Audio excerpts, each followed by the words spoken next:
from the great Candace Owens because she said Juneteenth and these fake ass holidays from black people is ghetto and they made up.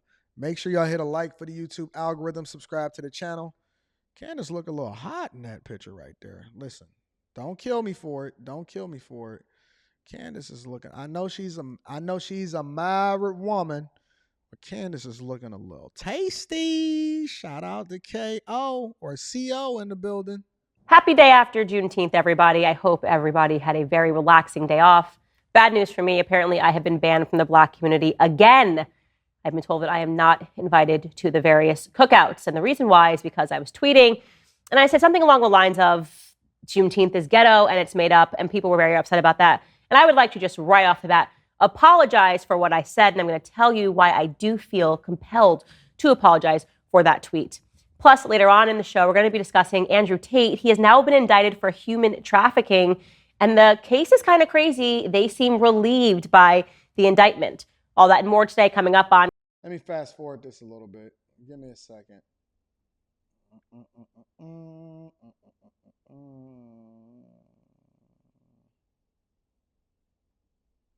Missing. We did not drop a new episode. And maybe some of you guys ran to the conclusion that it's because I'm black and it was Juneteenth and I was out celebrating. But no, actually, I was very sick yesterday, extremely sick yesterday. So I had to actually take a day off. There were no celebrations at my house, nor would there ever be celebrations at my house for Juneteenth. But in my delirium, as I was laying in my bed, I did send out a tweet and I wrote right to the point that the Juneteenth holiday is still ghetto and it's made up. Then I put my phone away. I was coughing up a lung. I was in bed and I came back and I was trending everywhere. And Black America was so mad at me. They were so mad at me. They said that I could not come to the cookout again, that I was not invited. In fact, a lot of people said that Candace is saying this because she hates black people. Well, right off of the top, I want to apologize for sending that pithy tweet. Had I had known that it would go so viral, I would have put much more effort into it. Unfortunately, what I'm sorry for is the fact that Twitter is so limited in characters. We should be able to say more on Twitter. And I feel like today I can finally say everything that I want to say about why this holiday is ghetto and, in fact, made up. Candace Owens, let me say this first and foremost, is she's not stupid at all. She is absolutely aware of the fact that she's going to be trending as a result of saying whatever tweet that she says, and then people are going to get mad and triggered and say that she's not invited to the cookout and all of this other type of stuff. She knows what she's doing, and I actually think that it's a smart strategy, and she's committed to it. However, I do think that she is right on most of the things that she then chooses to put out there for the general public to consume. But let's continue with what it is that she had to say.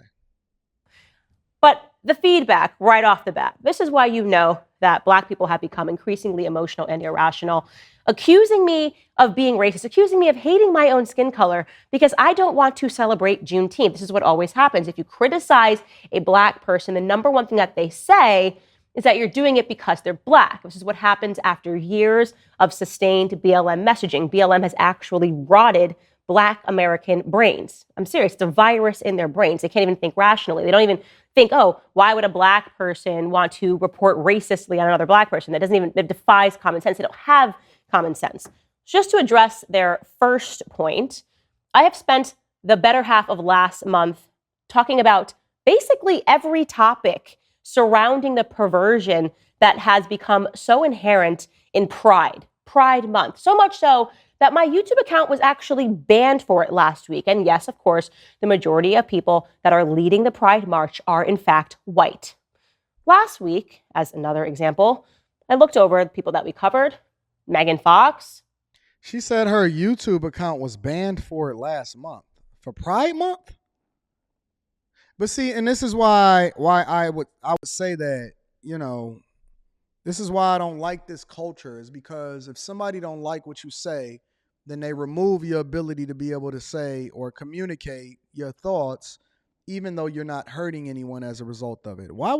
How would her account get banned, and why would they do that? Lance Bass, Conor McGregor, Madonna's daughter, Anthony Bass, baseball player, The Chosen series, and the Pride flag debacle, the Duggar family questioning whether or not it was moral for them to speak out against their family, Quentin Tarantino, I actually had to search and dig deep to see where are the Black people that I've covered on this show. And it turns out that I covered 3 Black people. Jamie Foxx, and this is, by the way, over the last 3 weeks. Jamie Foxx was one of them, and I did not cover him in a derogatory manner. We just discussed the news piece that people are alleging that he had a stroke because he got the COVID vaccine. I then criticized 2 Black people, the first being Lizzo, because I find it perverse that she celebrates being fat all the time. And it is bad messaging when fat is, in fact, the #1 killer in America right now. And Mizzy, the Black TikToker that went viral in the UK for quite literally breaking into people's homes. I think that possibly one of the reasons why she probably caught a couple L's last week was because her stance on the whole Jamie Foxx thing was based off of the idea that it's a possibility that he could be paralyzed or blind in one eye, according to reports, and based off of what people saying, based off of his possibility of taking a jab.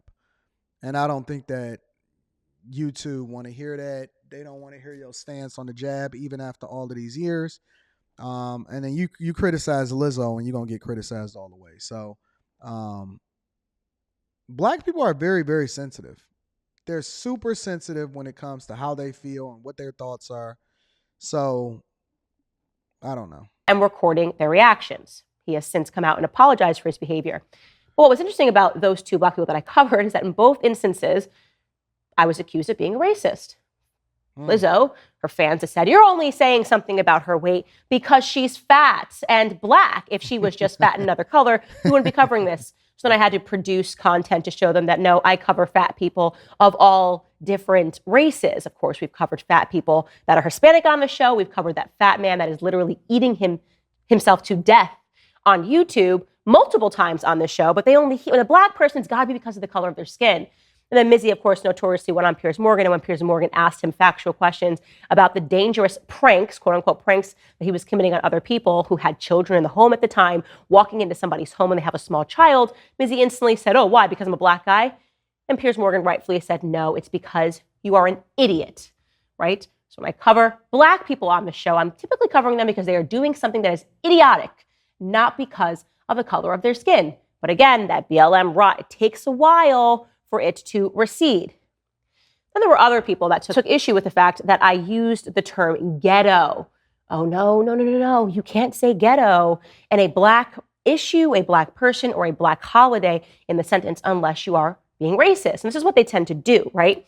So they basically say you can't use words like perversity and pedophilia when talking about gay people or lesbians because of the history of the word. And it's somehow homophobic to do that, even when you have a clear case of a gay person that is doing something perverse or pedophilic.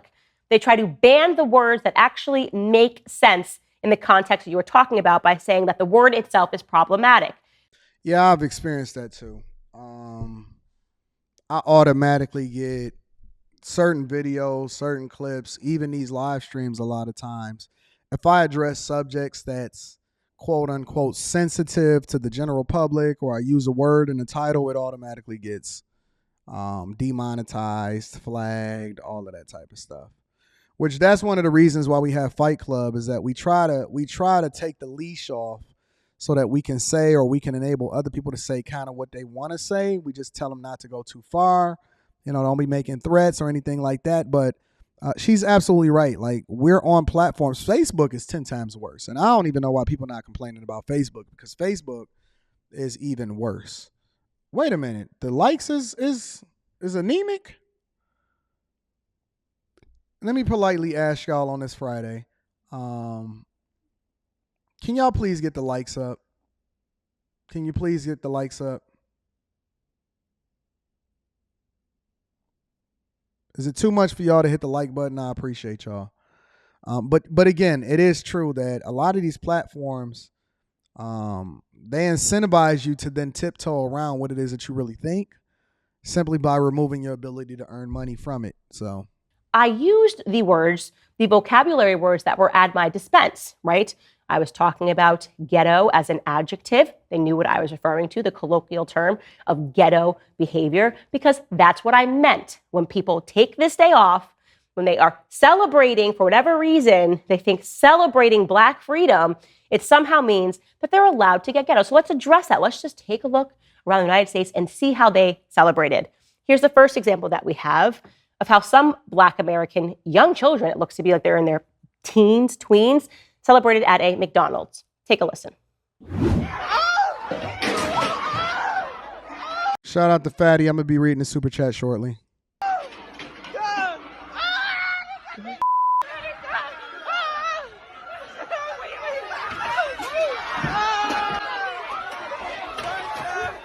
Look at these workers. That's pretty insane. I haven't seen this video. I have not seen this video. That is pretty insane. To think that people are out there absolutely destroying and throwing stuff at workers, and the workers at McDonald's is just sitting there trying not to get hurt, or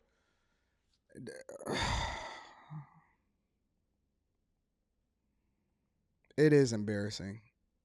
Big Suggs, it is embarrassing. I never seen this video. Y'all gotta start sending me this stuff too. Just send it to me in my email, but that is embarrassing. It's absolutely embarrassing. And this is what Juneteenth is.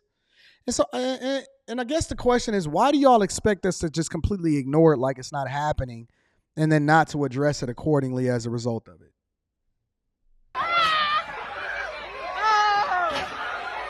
Look at this. Kids are now jumping over the register. The workers are hiding. They look like they're terrified. They're now trying to pull the register out. They're kicking the register out. It's Juneteenth, y'all. Don't y'all know that most locations don't even take cash like that anymore? Most of it is online ordering or through a kiosk or through the credit card. There's very, very little cash inside of the register. Wow. That is insane.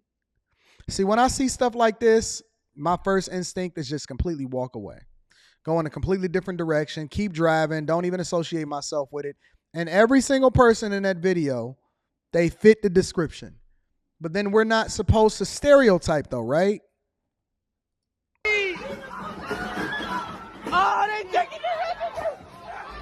Yep, they've taken the register, and they are now running out of the McDonald's with the register.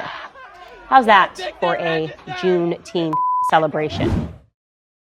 To be clear, that wasn't all they were up to in Los Angeles. In some places, they weren't stealing registers or looting. They were dancing. Take a look.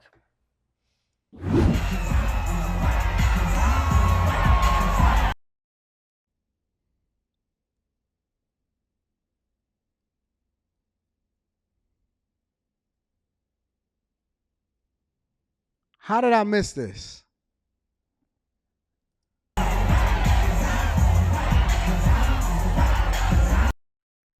I'm so embarrassed. I'm not even there. I don't even consider myself a part of this culture. I am very, very embarrassed. I have not seen this video prior to reviewing it. I'm very embarrassed.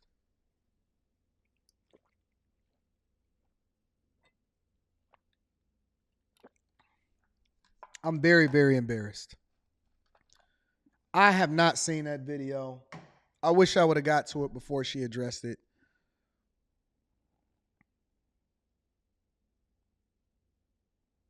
They're on top of the building of the Pizza Hut.